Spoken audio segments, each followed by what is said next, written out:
Hello दोस्तों, नमस्कार। एक बार फिर से स्वागत है आपके अपने यूट्यूब चैनल देव जी के ट्रिक्स में। तो दोस्तों, हम यहाँ पर डेली जो कि शाम को 6 बजे आपके उत्तर प्रदेश स्पेशल अर्थात यूपी जीके की जो क्लास है वो आपकी दी जा रही है। डेली क्लास आपकी दी जा रही है, बिल्कुल नया कंटेंट आपको दिया जा रहा है ना। और आप लोगों को बिल्कुल अच्छी तरीके से यहाँ पर जीके को तैयार कर लेना है, ठीक है ना। क्योंकि जो भी एग्ज़ाम आपके होंगे, जैसे लेखपाल का एग्ज़ाम हो गया है ना, या आपकी जूनियर असिस्टेंट एग्जाम हो गया, ये यूपी डब्ल्यूएससी की कोई भी भर्ती होगी, यूपी जी की तो आपकी आनी ही आनी है, ठीक है ना। इसलिए डेली का डेली रिवीजन करते रहिएगा, डेली पढ़ते रहिएगा। और जो हमने प्लेलिस्ट बना दिया है उसमें से आप लोग क्रम से इसको देखते रहिएगा, है ना। चलिए, गुड इवनिंग, नमस्कार सभी को, जय हिंद। गुड इवनिंग भैया, गुड इवनिंग, खुश रहिए। चलिए, सभी को जय हिंद। तो चलिए फिर स्टार्ट करते हैं आज की सेशन को। सेशन अच्छा लगे तो लाइक करिएगा, नए जुड़े हैं तो चैनल को सब्सक्राइब करिएगा। चलिए स्टार्ट करते हैं। पहला क्वेश्चन कह रहा है कि बखीरा पक्षी विहार कहाँ पर स्थित है। चलिए बताइएगा, यहाँ पर बताना है कि बखीरा पक्षी विहार स्थित है। तो आप कहेंगे बखीरा, हमने कहा था खीर खाते हैं संत लोग, है ना, खीर खाएंगे संत लोग। तो आप कहेंगे सर ये आपके संत कबीर नगर में है। ऑप्शन नंबर आपका बनेगा कौन, यहाँ पर आपका आंसर बी नंबर जिसका आ रहा है बिल्कुल राइट हो जाएगा। चलिए यहाँ पर आगे बढ़ते हैं। क्वेश्चन दिया गया है कि सुराहताल पक्षी विहार अवस्थित है। ये बिल्कुल IMP क्वेश्चन है और देख सकते हैं ये क्वेश्चन बहुत बार पूछा गया है। सुराताल पक्षी विहार जो आपका है वो कहाँ पर है, आपके बलिया में है। बलिया की अगर हम बात करते हैं तो बलिया में से एक समानांतर सरकार की स्थापना किया था चित्तू पांडे, है ना। ये भी क्वेश्चन पूछा जाता है कि चित्तू पांडे का जो संबंध है कहाँ से, तो बलिया से है, जिन्होंने समानांतर सरकार की बलिया में स्थापना की थी। चलिए आगे बढ़ते हैं। क्वेश्चन दिया गया है कि प्रदेश में सर्वप्रथम किस पक्षी विहार की स्थापना की गई। प्रदेश में सर्वप्रथम किस पक्षी विहार की स्थापना की गई थी, ये आपको बताना है। यहाँ पर देखा जाए तो प्रदेश में सबसे पहला पक्षी विहार आपका है नवाबगंज पक्षी विहार है, याद रखिएगा, है ना। और इसकी स्थापना जो आपकी है वो आपकी 1948 में लगभग आपकी हुई थी। और अगर हम आपसे बात करें कहाँ पर है, तो उन्नाव जिला में है। ये जो आपका नवाबगंज पक्षी विहार है उन्नाव जिले में है। और लगभग देखा जाए तो ये जो आपका इसका नया नाम भी आपका हो गया है ना, चंद्रशेखर आज़ाद पक्षी विहार के नाम से भी इसको जाना जाता है, याद रखिएगा। यहाँ पर जैसे आपका दिया गया है समान पक्षी विहार, तो ये कहाँ पड़ता है, मैनपुरी में पड़ता है। कहाँ पड़ता है, तो आपके मैनपुरी में पड़ता है, जो कि आपके समान पक्षी विहार है। वहीं पर अगर आपसे पूछे सूर सरोवर पक्षी विहार कहाँ पर है, बताइए, जल्दी से कमेंट करिए। सूर सरोवर आगरा में है, बिल्कुल सही है कि सूर सरोवर जो आपके हैं वो आपके आगरा में है। अगर क्वेश्चन पूछे सांडी पक्षी विहार कहाँ पर है, सांडी पक्षी विहार कहाँ पर है, हरदोई में है, ठीक है, कहाँ पर है, आपके हरदोई में है। आगे बढ़िएगा। क्वेश्चन आपसे अगला पूछा गया और आपसे कह रहा है कि दुधवा राष्ट्रीय उद्यान स्थित है। दुधवा राष्ट्रीय उद्यान जो स्थित है कहाँ पर है, तो ये पीलीभीत और लखीमपुर खीरी में है, ठीक है, पीलीभीत लखीमपुर खीरी जो आपका आंसर है यहाँ पर राइट हो जाएगा, ए नंबर हो जाएगा, है ना। और याद रखिएगा ये उत्तर भारत और नेपाल की सीमा से सटा हुआ आपका है ना। और आपका जो आंसर आ गया है वो आपका ए नंबर इसका राइट हो जाएगा। आगे बढ़िएगा। क्वेश्चन आपसे अगला पूछा गया है दुधवा राष्ट्रीय उद्यान को राष्ट्रीय उद्यान का दर्जा कब प्रदान किया गया। चलिए, जो आपका दुधवा राष्ट्रीय उद्यान है इसको राष्ट्रीय उद्यान का दर्जा दिया गया था, ये कब दिया गया था, तो याद रखिए इसका जो आंसर है वो राइट क्या हो जाएगा, तो यहाँ पर हो जाएगा 1977 में। कब, 1977 में एक राष्ट्रीय उद्यान के रूप में घोषित किया गया था, है ना। तो इसका जो आंसर है यहाँ पर आपका बी नंबर राइट हो जाएगा। यहाँ पर आगे बढ़ते हैं। क्वेश्चन दिया गया है, कह रहा है प्रदेश का सबसे बड़ा वन्य जीव विहार कौन सा है। साथ में देख सकते हैं कि उत्तर प्रदेश स्पेशल की अर्थात यूपी जीके की जो PDF आपकी है, जिसमें 1000 ऑब्जेक्टिव क्वेश्चन लगभग होंगे, है ना। इसी में आपको यूपी करंट अफेयर भी आपको मिल जाएगा 2024 का, ठीक है ना। और यहाँ पर देखा जाए तो कंप्लीट जो आपकी थ्योरी है ये आपको मिल जाएगा हमारे ऐप में। ऐप का नाम है देव जी के ट्रिक्स, ठीक है ना। आप लोग प्ले स्टोर से, है ना, जुड़ सकते हैं और अपना इसको परचेज कर सकते हैं। बहुत ही बेहतर नोट्स बनाई गई है और बेहतर कंटेंट भी आपका है। देखिए, प्रदेश का सबसे बड़ा वन्यजीव विहार कौन सा है, यहाँ पर कहेंगे सर इसका आंसर आपका सी हो जाएगा, हस्तिनापुर वन्यजीव विहार है, जो कि ऑप्शन नंबर आपका सी हो जाएगा। हस्तिनापुर वन्यजीव विहार ये सबसे बड़ा जो आपका है वन्यजीव विहार है, ऑप्शन नंबर आपका सी राइट हो जाएगा। वहीं पर जो महावीर स्वामी है वो कैसा है, वो आपका छोटा है ना, कैसा है, छोटा है। आगे बढ़िएगा। सॉरी, नेक्स्ट क्वेश्चन दिया गया है कि प्रदेश में सर्वप्रथम 1957 में किस वन्यजीव विहार की स्थापना की गई थी। सर्वप्रथम 1957 में किस वन्यजीव विहार की स्थापना की गई थी, तो दोस्तों ये है आपका चंद्रप्रभा वन्यजीव विहार, ठीक है, चंद्रप्रभा वन्यजीव विहार है, जो कि देखा जाए तो आपके 1957 में इसकी स्थापना की गई थी, है ना। ये कहाँ पर है, तो चंदौली जिले में है, याद रखिएगा। वाराणसी से आप 70 किलोमीटर जाएंगे लगभग, है ना, तब आपको देखने को मिलेगा। इसका जो आंसर है यहाँ पर आपका ए नंबर है राइट हो जाएगा। यहाँ पर राजदरी और देवदरी जैसे सुंदर झरने भी देखने को मिलेंगे। आगे बढ़िएगा, क्वेश्चन आपसे दिया गया है प्रदेश का सबसे छोटा पक्षी विहार बताना है। तो अभी हमने बताया भी था। चलो, ये पक्षी विहार की बात हो रही है। वन्यजीव विहार आपका जो था वो महावीर, लेकिन ये पूछा गया है प्रदेश का सबसे छोटा पक्षी विहार, और सबसे छोटा पक्षी विहार कौन सा है ये बताना है। तो भैया ये पटना पक्षी विहार है। ऑप्शन नंबर आपका ये हो जाएगा पटना पक्षी विहार, जिसको ऑप्शन आ रहा है बिल्कुल सही जवाब इनमें से हो जाएगा। ए नंबर आपका हो जाएगा, पटना पक्षी विहार आपका बनेगा, याद रखिएगा। ठीक है, एटा जिले में आपका ये आपका है। और अगला क्वेश्चन यहाँ पर दिया गया है और आपसे कह रहा है सुहेलवा वन्यजीव विहार स्थित है। सुहेलवा वन्यजीव विहार जो स्थित है वो आपके कहाँ पर है? सुहेलवा वन्यजीव विहार जो है ये आपके श्रावस्ती बलरामपुर में है। कहाँ पर है? श्रावस्ती बलरामपुर में है। ऑप्शन नंबर आपका बनेगा डी नंबर इसका राइट हो जाएगा। और अगले क्वेश्चन को आते हैं। क्वेश्चन दिया गया है सोहागी बरवा वन्यजीव विहार कहाँ पर है? सोहागी बरवा वन्यजीव विहार जो आपका है कहाँ पर है? सोहागी बरवा ये पड़ता है आपके महाराजगंज में। ठीक है, महाराजगंज जिले में पड़ता है, जहाँ पर आपका गिद्ध संरक्षण है ना। आप देखेंगे करंट अफेयर में पढ़े होंगे कि जो सबसे पहला आपका गिद्ध संरक्षण केंद्र बना है वो आपके महाराजगंज में ही बना हुआ है। और आगे बढ़ते हैं। क्वेश्चन आपसे अगला पूछा गया है और आपसे कह रहा है कि लाख बहोसी पक्षी विहार स्थित है। लाख बहोसी पक्षी विहार आपके कहाँ पर है? चलिए, लाख बहोसी पक्षी विहार दिया है और आप कहेंगे सर ये जो आपका है कन्नौज में है। कहाँ पर है? कन्नौज में है। ऑप्शन नंबर आपका सी हो जाएगा, जिसे इत्र नगरी के नाम से भी यहाँ पर जाना जाता है। और ये स्थापित जो हुआ था वो 1989 में स्थापित हुआ था, याद रखिएगा। ठीक है, और आगे ये सबसे बड़ा आपका क्या है? तो आपका सबसे बड़ा देखा जाए तो आपका पक्षी विहार है।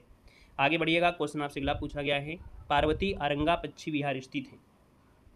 पार्वती अरंगा पक्षी विहार जो आपका है कहाँ पर है? तो दोस्तों ये पड़ता है गोंडा में। कहाँ पड़ता है? गोंडा, जो ऑप्शन है आपका सी हो जाएगा। आगे बढ़िएगा, क्वेश्चन आपसे दिया गया है और आपसे कह रहा है कि शहीद अशफाक उल्ला खां प्राणी उद्यान जो कि चिड़ियाघर है आपके कहाँ पर है? चलिए, शहीद अशफाक उल्ला खां जो प्राणी उद्यान है अर्थात जो चिड़ियाघर है ये आपकी है कहाँ पर? चलिए, ये तीसरा आपके उत्तर प्रदेश का राष्ट्रीय उद्यान है ना। एक कानपुर में है, एक लखनऊ में है, और ये तीसरा है जो कि आपके कहाँ पर है? गोरखपुर में है, याद रखिएगा। ठीक है, गोरखपुर के देवरिया बाईपास जो रोड है वहाँ पर आपका है। तो आप कहेंगे सर इसका आंसर आपका बी नंबर राइट हो जाएगा। आगे बढ़िएगा, क्वेश्चन आपसे दिया गया है प्रदेश में मयूर संरक्षण केंद्र स्थापित किया जा रहा है। चलिए, प्रदेश में मयूर संरक्षण केंद्र जो स्थापित किया जा रहा है ये कहाँ पर स्थापित किया जा रहा है? चलिए, तो ये आपके हैं मथुरा और वृंदावन में। ऑप्शन नंबर आपका बनेगा ए नंबर इसका राइट हो जाएगा। मथुरा के जो वृंदावन है यहाँ पर किया जा रहा है ना। आपका जो आंसर है यहाँ पर आपका ये हो जाएगा। और जहाँ पर लगभग 500 मोरों का इलाज किया जा रहा है, क्या हो जाएगा? यहाँ पर 500 जो मोर हैं इनका इलाज किया जा सकेगा, ये आपका बनाया जा रहा है। आगे बढ़िएगा, क्वेश्चन आपसे अगला पूछा गया है और आपसे कह रहा है कि भारत का प्रथम नाइट सफारी पार्क स्थापित किया जा रहा है। चलिए, भारत का प्रथम नाइट सफारी पार्क स्थापित किया जा रहा है, कहाँ पर किया जा रहा है? चलिए, उत्तर प्रदेश की राजधानी में होगा या और कहीं होगा? चलिए, ग्रेटर नोएडा होगा, बिल्कुल सही है। ये प्रथम नाइट सफारी पार्क जो आपका है वो ग्रेटर नोएडा में आपका बन रहा है, याद रखिएगा, है ना। यहाँ पर अगर हम बात करें, लखनऊ शब्द नाम याद आ रहा था। लखनऊ में क्या था? वो जो कुकरेल वन है, कुकरेल वन जो आपका है ना, उसी के तर्ज पर आपका बन रहा है। तो यहाँ पर आंसर नंबर आपका होगा ग्रेटर नोएडा। नेक्स्ट क्वेश्चन आपसे दिया गया है और आपसे कह रहा है कि उत्तर प्रदेश की सबसे लंबी नहर कौन सी है? चलिए, उत्तर प्रदेश की सबसे लंबी नहर, यहाँ पर देखेंगे कि उत्तर प्रदेश की सबसे लंबी जो नहर है वो आपकी है शारदा नहर है। कौन है? शारदा नहर है। लगभग 938 किलोमीटर आपकी है, 938 किलोमीटर आपकी है, जिसमें सभी शाखाएं भी आपकी सम्मिलित है। देखा जाए तो ये पीलीभीत जिले में है ना, है ना। ये जो आपकी है पीलीभीत जिले में है। और यह नहर कह सकते हैं कि ये जो नहर है उस शारदा नदी पर आपकी बनी हुई है। ठीक है, और कह सकते हैं नेपाल के आसपास का जो सीमा है ना, बनमासा की जगह से आपकी निकली है। तो आप कहेंगे सर इसका आंसर आपका सी नंबर राइट हो जाएगा। यहाँ पर आगे बढ़ते हैं। क्वेश्चन आपसे अगला पूछा गया है, कह रहा है कि हथनी कुंड परियोजना किस नदी पर आपकी स्थित है? चलिए, हथनी कुंड परियोजना है और ये किस नदी पर आपकी स्थित है? तो ये आपके हैं किसमें? यमुना नदी पर है। याद रखिए, हथनी कुंड बैराज है, यह हरियाणा के यमुनानगर जिले में यमुना नदी पर बना है ना। और अक्टूबर 1996 से लगभग 1999 के बीच ये बनाया गया था। तो आप कहेंगे सर इसका जो आंसर है वो आपका ए नंबर इसका राइट हो जाएगा, याद रखिएगा। ठीक है, चलिए आगे बढ़ते हैं। क्वेश्चन आपसे अगला पूछा गया है और आपसे यहाँ पर दिया गया है कि निम्न में से किस नदी को राष्ट्रीय जलमार्ग संख्या 1 के रूप में प्रयुक्त किया जा रहा है? चलिए, किस नदी को राष्ट्रीय जलमार्ग संख्या 1 के रूप में, वाटर हाईवे 1 के रूप में प्रयुक्त किया जा रहा है? तो ये नदी है आपकी कौन सी? गंगा नदी है। कौन सी है? गंगा नदी है, जो कि भारत जो भागीरथी है, हुगली नदी है ना, को मिला के देखा जाए तो आपकी प्रयागराज से हल्दिया तक आपकी जाती है। लगभग 1620 किलोमीटर है ना, ये लंबा सफ़र है और ये भारत का सबसे लंबा राष्ट्रीय जलमार्ग आपका है, याद रखिएगा। इसको 1986 में राष्ट्रीय जलमार्ग घोषित किया गया था। और ये जो जाती है कहाँ कहाँ से? तो आप कहेंगे सर ये जो आपका राष्ट्रीय जलमार्ग है ये पश्चिम बंगाल, उत्तर प्रदेश, झारखंड, बिहार राज्यों से होकर ये गुजरता है। यहाँ पर आगे बढ़ते हैं। क्वेश्चन आपसे अगला पूछा गया और आपसे कह रहा है कि माता टीला परियोजना जो आपकी है कहाँ पर है? माता टीला परियोजना जो आपकी है ये किस नदी पर है? आप कहेंगे सर ये बेतवा नदी पर है। किस में है? तो आप कहेंगे सर माता टीला जो परियोजना है वो आपकी बेतवा नदी पर है और ललितपुर ज़िले में है। कहाँ पर है? तो आपके ललितपुर ज़िले में है। ललितपुर ज़िले में है। ललितपुर वही है जहाँ पर यूरेनियम आपका पाया जाता है। यहाँ पर आगे बढ़ते हैं। क्वेश्चन आपसे दिया गया है और आपसे कह रहा है कि प्रदेश की सबसे पुरानी नहर कौन सी है? प्रदेश की सबसे पुरानी नहर, चलिए बताना है प्रदेश की सबसे पुरानी नहर कौन सी है? तो भैया यहाँ पर देखा जाए तो पूर्वी यमुना नहर है। याद रखिए पूर्वी यमुना नहर है और इसका निर्माण ब्रिटिश काल में हुआ था, 1830 में हुआ था, है ना। और शाहजहाँ ने इसका निर्माण कार्य जो पूरा करवाया है ना, या शुरू करवा दिया था, वो आपके बहुत पहले करवाया था। ठीक है, निर्माण कार्य जो शुरुआत हुई थी वो आपके 1631 में आपकी हुई थी, लेकिन कहीं ना कहीं ब्रिटिश काल में इसका निर्माण हुआ था 1830 के समय। ठीक है, तो आप कहेंगे सर इसका आंसर क्या हो गया? बी हो जाएगा, है ना। और यहाँ पर आगे बढ़ते हैं। क्वेश्चन आपसे अगला पूछा गया है, कह रहा है कि उत्तर प्रदेश और मध्य प्रदेश राज्यों की जो संयुक्त राजघाट नदी परियोजना है वो स्थापित की गई है। चलिए, उत्तर प्रदेश मध्य प्रदेश राज्यों की जो संयुक्त राजघाट नदी घाटी परियोजना है ये किस पर बनाई गई है?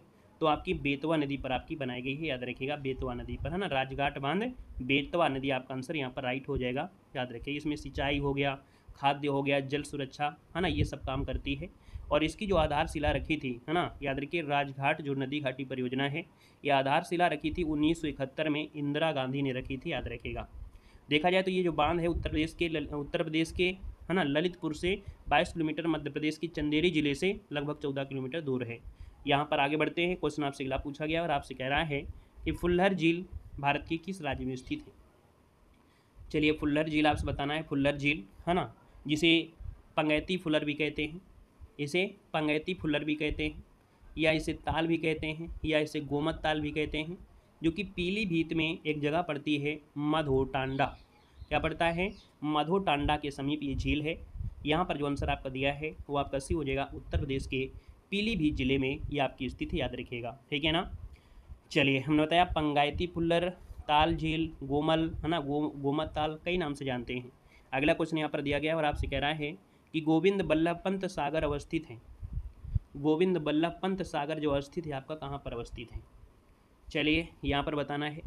तो आप कहेंगे सर गोविंद बल्लभ पंत जो आपका अवस्थित है ना, ये आपका स्थित है कहाँ पर? तो आपके सोनभद्र में है। ऑप्शन नंबर आपका बनेगा यहाँ पर डी नंबर राइट हो जाएगा, है ना। और कहीं ना कहीं देखा जाए तो भारत की सबसे बड़ी कृत्रिम झील है। ये भारत की सबसे बड़ी क्या है? कृत्रिम झील है, जो कि उत्तर प्रदेश में जो सोनभद्र है वहाँ के पिपरी में आपका स्थित है। कंक्रीट गुरुत्वाकर्षण क्या है? बांध आपका बना हुआ है। और ये सोन की जो सहायक नदी है रिहंद नदी, उस पर बना हुआ है। आगे बढ़िएगा। क्वेश्चन आपसे दिया गया है, कह रहा है कि निम्न में से किस नदी का जो तटवर्ती क्षेत्र है अवनालिका क्षरण के लिए प्रसिद्ध है? चलिए बताइएगा सभी लोग, पानी भी पीते जाएंगे। चलिए कह रहा है निम्न में से किस नदी का तटवर्ती क्षेत्र अवनालिका क्षरण के लिए जाना जाता है? और यहाँ पर देखा जाए तो आप कहेंगे सर ये है आपका चंबल, है ना, चंबल एरिया है। यहाँ पर देखा जाए तो मिट्टी भी कैसी है? बालुई मिट्टी है, इस वजह से बारिश में जो मिट्टी होती है उसका कटाव हो जाता है ना, नाली जैसे बन भी जाती है। तो आप कहेंगे सर ये है आपका चंबल घाटी। अगला क्वेश्चन यहाँ पर दिया गया है कि निम्न नगरों में से कौन गंगा के दाहिने किनारे पर नहीं है? चलिए, कह रहा है कि गंगा के दाहिने किनारे पर नहीं है, और ये गंगा के दाहिने किनारे पर कौन नहीं है? वाराणसी।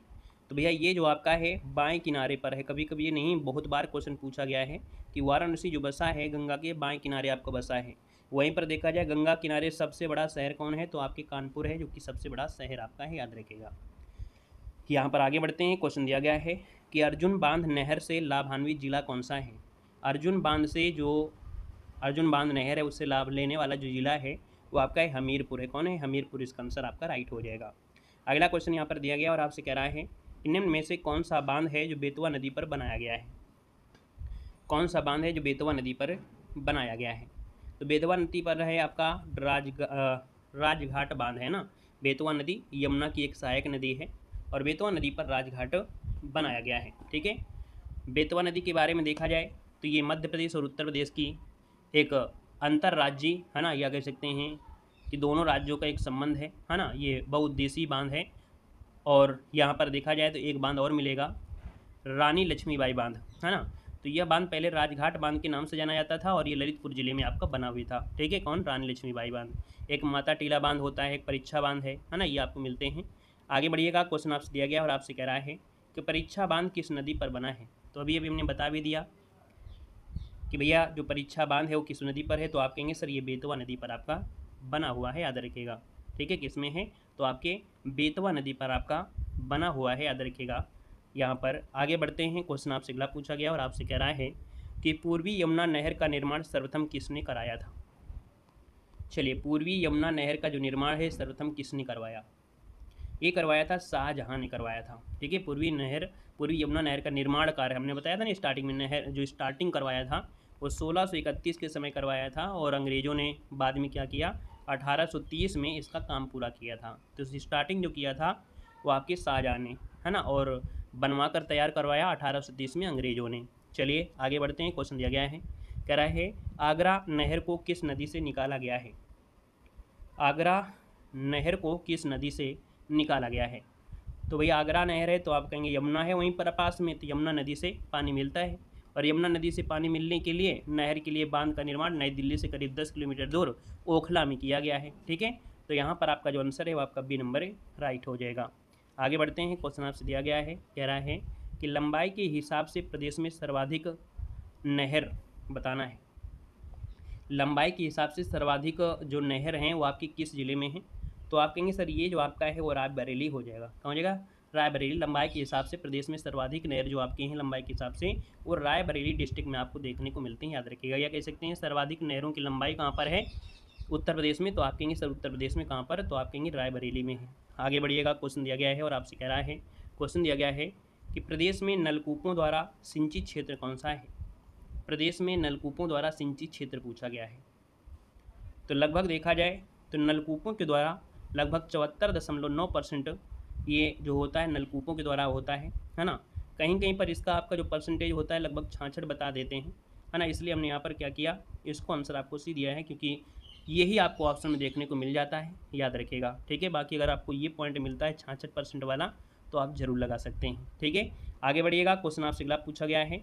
यहाँ पर दिया गया है क्वेश्चन, प्रदेश में रेन हार्वेस्टिंग व रिचार्ज नीति कब लागू की गई। प्रदेश में हार्वेस्टिंग है ना, रेन हार्वेस्टिंग और रिचार्ज नीति जो लागू की गई ये कब लागू की गई थी? ये सन 2001 में आई थी। ऑप्शन नंबर आपका ए इसका राइट हो जाएगा। और अगले क्वेश्चन कराते हैं, क्वेश्चन दिया गया है, आपसे कह रहा है देश में नलकूपों द्वारा सर्वाधिक सिंचित क्षेत्रफल कौन सा है। देश में नलकूपों के द्वारा जो ज़्यादा सिंचाई होती है ना, ये आपके उत्तर प्रदेश में ही होती है। याद रखिए नलकूपों से आपकी सबसे ज़्यादा सिंचाई आपकी यहीं पर आपकी होती है। ठीक है। लगभग देखा जाए तो नलकूपों से काफ़ी मात्रा में आपकी हो जाती है। इसके पहले हाँ लगभग इतना है। और यहाँ पर आगे बढ़ते हैं, क्वेश्चन आपसे अगला पूछा गया है और आपसे यहाँ पर दिया गया है, इस वाले में थोड़ा सा हमें डाउट लग रहा है क्वेश्चन नंबर में। कह रहा है प्रदेश में नलकूपों द्वारा जो सिंचित क्षेत्र है ना, ये क्वेश्चन में थोड़ा सा है, इसमें गोला लगा लीजिएगा क्योंकि भारत नलकूपों में इसमें इसको हटा दीजिएगा, छाछड़ कर लीजिएगा लगभग। ठीक है ना। ये प्रदेश की आपसे बात कर रहा है। ठीक है। और अगर आपसे भारत की बात करता है ना, भारत में बात करता तो भारत में लगभग आपका 28.9% आपका लगभग आपका है, ये भारत की है। लेकिन उत्तर प्रदेश की बात करें तो लगभग आपका 66 आपके लगभग आपका है। ठीक है ना। तो यहाँ पर देखो दिया गया है अगला क्वेश्चन कि केंद्र द्वारा किस नदी को राष्ट्रीय नदी घोषित किया गया है। केंद्र द्वारा किस नदी को राष्ट्रीय नदी घोषित किया गया है। चलिए, केंद्र द्वारा किस नदी को राष्ट्रीय नदी घोषित किया गया है? तो ये है आपकी गंगा नदी है ना, गंगा नदी है। ये आपकी 4 नवंबर को, ठीक है, 4 नवंबर सन 2000 आपको याद रखना है, 4 नवंबर सन 2008 को गंगा नदी को राष्ट्रीय नदी घोषित किया गया था, ठीक है ना। और ये भारत और बांग्लादेश में भी बहती है ना। यहाँ पर देखा जाए तो आपका इसका उद्गम जो होता है वो आपके उत्तराखंड के हिमालय के जो गंगोत्री हिमनद है वहाँ से होता है, या बंगाल में जो सुंदरवन में आपकी मिलती है ना, ये काफ़ी होती है। अगर पूछे कि अधिकतम गहराई कितनी है, पूछे कि भैया जो आपकी गंगा नदी है इसके अधिकतम गहराई कितनी है, ये बताइएगा, नया क्वेश्चन। इसकी अधिकतम गहराई कितनी है? 31 मीटर। अब 31 मीटर अगर आप याद ना रख पाएँ तो 100 फीट कर दीजिएगा, ठीक है। कितनी? 100 फीट गहरी है, आपको याद रखना, अधिकतम आपकी है। गंगा नदी को भारत की पवित्र नदी मानते हैं और इसकी पूजा माता के रूप में की जाती है, ठीक है। चलिए आगे बढ़िएगा। क्वेश्चन आपसे अगला पूछा गया है और आपसे कह रहा है कि निम्न नदियों में से प्रदेश की कौन सी नदी मैदानी क्षेत्रों से निकलती है। चलिए यहाँ पर बताना है कि भैया मैदानी क्षेत्रों से निकलने वाली जो आपकी है कौन सी है, ये सई नदी है। क्या है? याद रखिए, जो सई नदी है ये मैदानी क्षेत्रों से आपकी निकली है। आपका जो आंसर है आपका सी नंबर है, राइट हो जाएगा, ठीक है ना। चलिए आगे बढ़ते हैं। क्वेश्चन आपसे दिया गया है और आपसे कह रहा है कि प्रदेश के मैदानी भागों में नदियों द्वारा विकसित किया जाने वाला अपवाह तंत्र कौन सा है। चलिए, प्रदेश के मैदानी भागों में नदियों द्वारा विकसित किया जाने वाला जो अपवाह तंत्र है ये है आपका समानांतर अपवाह तंत्र है। कैसा है? यहाँ पर जो आपका है समानांतर आपका चलता है, तो आप कहेंगे सर इसका आंसर आपका ये हो जाएगा। नेक्स्ट क्वेश्चन यहाँ पर दिया गया है और आपसे कह रहा है कि निम्न में से कौन उत्तर प्रदेश की पेयजल परियोजना है। चलिए, उत्तर प्रदेश की पेयजल परियोजना इनमें से कौन बनेगी? पथराई तो होगा नहीं, ये गोकुल बैराज परियोजना है, हमने आपको बताया भी था। ऑप्शन नंबर आपका डी हो जाएगा, गोकुल बैराज। नेक्स्ट क्वेश्चन दिया गया है कि निम्न में से कौन सी यमुना की सहायक नदी नहीं है। यमुना की सहायक नदी कौन सी नहीं है? देखो, बेतवा है, केन है, चंबल है, तो आप कहेंगे सर कल्याणी नहीं होगी, तो ऑप्शन नंबर आपका क्या हो जाएगा? ए नंबर इसका राइट हो जाएगा। यमुना की सहायक नदी देखो बेतवा, हिंडन, चंबल ये आपको देखने को मिलती हैं। और आगे बढ़ते हैं। क्वेश्चन आपसे अगला पूछा गया और आपसे कह रहा है कि गंगा नदी उत्तर प्रदेश में प्रवेश करती है। गंगा नदी उत्तर प्रदेश में प्रवेश करती है, कहाँ से प्रवेश करती है बताइएगा। गंगा नदी प्रदेश में जो प्रवेश करती है वो कहाँ से प्रवेश करती है? तो आप कहेंगे सर ये जो आपकी है ना बिजनौर से। कहाँ से? बिजनौर से। बिजनौर जो ज़िला है वहाँ से प्रवेश करती है और आपके 28 ज़िलों से, कितने? 28 ज़िलों से होकर बहती है ना। और देखा जाए तो अपने उत्तर प्रदेश में लगभग 1140 किलोमीटर आपकी बहती है गंगा नदी उत्तर प्रदेश में, ठीक है। फिर संगम पे आपकी जाती है और गंगा की पूरी लंबाई हमने बताया भी था 2525 किलोमीटर आपकी होती है, जो कि उत्तराखंड, उत्तर प्रदेश, बिहार, पश्चिम बंगाल से होकर आपकी बहने वाली नदी है। गंगा की सहायक नदियों में देखा जाए तो गंगा की सहायक नदियों में जैसे रामगंगा है, गोमती है, घाघरा है ना, गंडक, कोसी, महानंदा ये आपकी होती हैं। और यहाँ पर आगे बढ़ते हैं। क्वेश्चन दिया गया है और आपसे कह रहा है कि गंगा नदी उत्तर प्रदेश की कितने जिलों से होकर आपकी बहती है। क्वेश्चन नंबर आपका 140 है और आपसे कह रहा है कि भैया गंगा नदी उत्तर प्रदेश के कितने ज़िलों से होकर बहती है। इस क्वेश्चन का जवाब देना है और आप सभी को कमेंट बॉक्स में कमेंट करके बताना है ना। कल जो क्वेश्चन होगा यही से आपको मिलेगा। और साथ में हमने बताया है कि हमारे अगर ऐप से नहीं जुड़े हैं तो हमारे ऐप से जुड़ जाइएगा।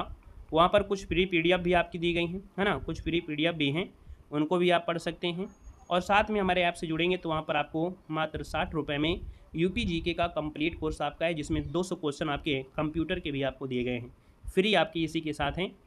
यहाँ पर UP GK PDF के साथ ही हैं 200 क्वेश्चन आपके कंप्यूटर के भी आपके इसमें हैं। जैसे कि जूनियर असिस्टेंट की अगर तैयारी कर रहे हैं तो जूनियर असिस्टेंट में देखा जाए तो 20 क्वेश्चन आपके होते हैं UP GK से और लगभग 15 क्वेश्चन आपके किससे? कंप्यूटर से। तो उसमें से 200 क्वेश्चन हमने आपके UP GK के साथ साथ यहाँ पर 200 क्वेश्चन आपके किसके? तो आपके कंप्यूटर कोर्स के भी, कंप्यूटर के भी हमने ऐड कर दिया है। साथ में लगभग आपके इसमें 1000 क्वेश्चन आपके ऑब्जेक्टिव भी होंगे और UP का जो करंट अफेयर है वो भी आपको इसी में मिल जाएगा, UP करंट अफेयर, है ना। और थ्योरी भी आपको पढ़ने को मिल जाएगा, है ना। इधर उधर भटकने की आवश्यकता नहीं है, इसी से पूरी आपको UP GK कंप्लीट हो जाएगा, ठीक है ना। चलिए तो आज के लिए इतना रखते हैं। वीडियो कैसा लगा एक बार कमेंट करिएगा, वीडियो कैसा लगा एक बार कमेंट कर दीजिएगा। और पहली बार जुड़ रहे हैं तो चैनल को सब्सक्राइब भी कर लीजिएगा। धन्यवाद सभी को, जय हिंद, वंदे मातरम। डेली क्लास लीजिएगा, शाम को 6 बजे आप ये क्लास आपकी डेली होती है।